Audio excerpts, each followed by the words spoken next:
Quando mãe e filha voltaram para casa, antes de abrir a porta da frente, sentiram um odor estranho no ar. Mas Jane logo acalmou a filha, dizendo que era apenas alguma carne ou comida que havia deixado aberta fora da geladeira. Mas logo a expressão de Jane também mudou. A geladeira estava toda bagunçada. Karen tocou no ombro da mãe e apontou para alguma coisa maior que estava caída perto do sofá. Jane percebeu que era um homem. Antes de começarmos, já deixe o seu like nesse vídeo. Isso nos ajuda a divulgá-lo para outras pessoas. Conto com a sua ajuda. Vamos ao vídeo. Jane ainda vinha recebendo cartas de muitos parentes que moravam fora do país, já que Jane e seu falecido marido possuíam origem turca. Praticamente nenhum compareceu ao enterro do seu querido John. Enquanto lia as cartas, Jane notava que eram só frases breves, como: "Lhe desejo forças nesse momento difícil", ou "Que ele descanse em paz, no que precisar, pode contar conosco". Mas Jane sabia que nem mesmo naquelas poucas palavras havia valor sentimental real, pois durante os anos em que John vinha mostrado constantes sinais de agravamento da sua epilepsia, nunca retornaram uma carta sequer que Jane e John haviam lhe enviado. Jane achava que isso se dava por ela ter fugido com John para fora da Turquia buscando melhores oportunidades de vida. Suas famílias, que por serem muito tradicionais quanto às suas origens, ficaram extremamente insatisfeitas com isso. Principalmente o lado da família de Jane, já que de jeito nenhum queriam deixar que sua filha ficasse com um homem que possuía aquela doença. A única real companhia que lhe restou foi Karen, a sua filha, que ultimamente andava muito ocupada com seu trabalho em uma grande empresa de advocacia. Elas moravam na região do sul do Brasil naquela época. Certo dia, Karen chegou triste do trabalho, dizendo que queria se aproximar mais da mãe e que não estava lhe dando a devida atenção. Jane andava muito abalada devido à morte do marido e achou que Karen também se sentia assim e por isso tentou focar no trabalho para se distrair. Karen propôs que elas juntas fossem em uma pequena viagem para Nova York. Jane aceitou de imediato e uma fagulha de alegria acendeu em seu coração. Mãe e filha viajaram, passearam, conversaram e se divertiram bastante nos 7 dias da viagem. Em uma dessas conversas, Jane contou que sempre foi muito paciente e calma em qualquer situação, desde que era pequena. Jane disse também que até mesmo na morte de John, ela não ficou desesperada, apenas ficou triste com um profundo sentimento de solidão. Já Karen confessou para a mãe que nunca estava satisfeita consigo mesma, que sempre buscava a perfeição em tudo que fazia, que para ela nada estava bom, e que na escola, sempre ficava triste quando via que alguém tinha tirado uma nota maior que a dela.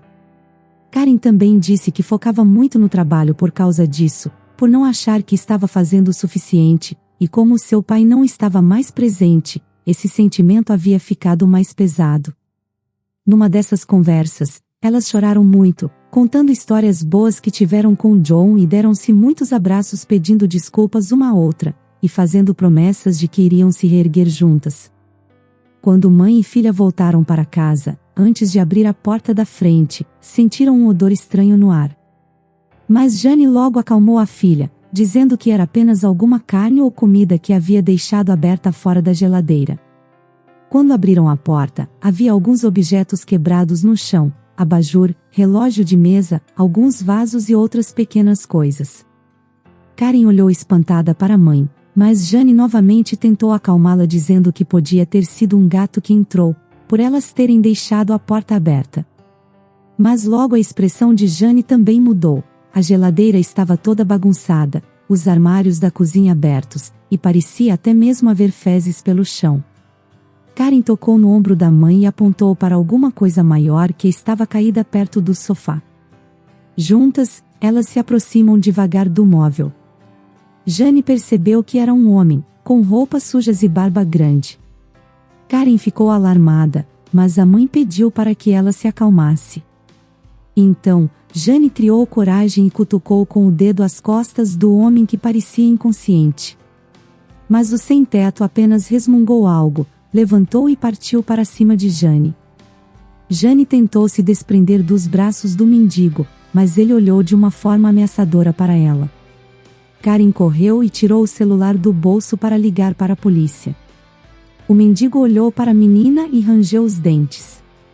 O homem soltou Jane e foi em direção à estante de livros e começou a jogar vários deles em Karen. Jane levantou-se e correu para a porta da frente, mas antes que ela conseguisse girar a maçaneta, um livro atingiu sua cabeça e ela caiu tonta no chão e ficou lá por alguns segundos. O mendigo então correu para a cozinha. Karen aproveitou a situação para mandar uma mensagem de socorro para um amigo policial do falecido pai. O sem-teto revirou as gavetas, pegou uma faca e apontou diretamente para Karen.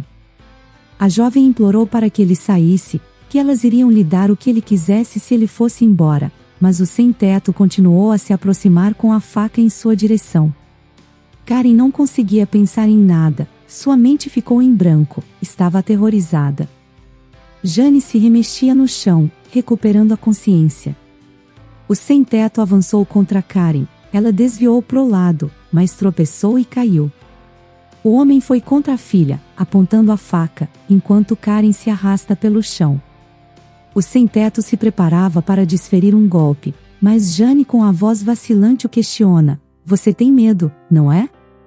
O sem-teto se virou para Jane e a olhou com raiva. Jane continuou falando: "Eu também já tive medo de ficar sozinha, principalmente quando perdi uma das coisas mais importantes na minha vida." O sem-teto começou a expressar uma enorme fúria no rosto, e foi rapidamente em direção a Jane. Ela apenas lhe lançou um olhar piedoso. O mendigo parou a faca no ar, a alguns centímetros da barriga de Jane que estava inclinada, meio encostada em uma porta. Jane então falou: "Não precisa ser assim, é possível reconstruir uma vida do zero depois que se perde tudo. Eu consegui fazer isso, está sendo difícil, mas eu consegui, você também consegue." O sem-teto então olhou para Jane com um olhar que transitou da raiva para a emoção. Ele caiu no chão e começou a choramingar. Por fim, alguém chegou e bateu forte na porta, perguntando se estava tudo bem. Karen se levantou do canto em que estava, contornou o mendigo caído e ajudou a mãe a se levantar. A jovem abriu a porta e era o policial amigo de John. Logo o policial entendeu a situação e pegou o mendigo, algemando-o. Enquanto o policial levantava-o, Jane e o sem-teto trocaram olhares, e Jane o ouviu sussurrar: "Prometo que vou recomeçar." Jane depois abraçou forte a sua filha, e ficou em paz consigo mesma, sabendo que realmente havia recomeçado a viver novamente, e ajudado alguém a voltar a viver também. Qual seria a sua atitude, no lugar de Karen e Jane? Diga o que você faria nos comentários. Se você quer ver outro conteúdo assim agora, clique em um dos vídeos que estão sendo recomendados para você nesse momento. Se inscrevendo agora no canal, você consegue acompanhar os nossos próximos conteúdos que são semanais. Então, não perca tempo, se inscreva. Até o próximo vídeo.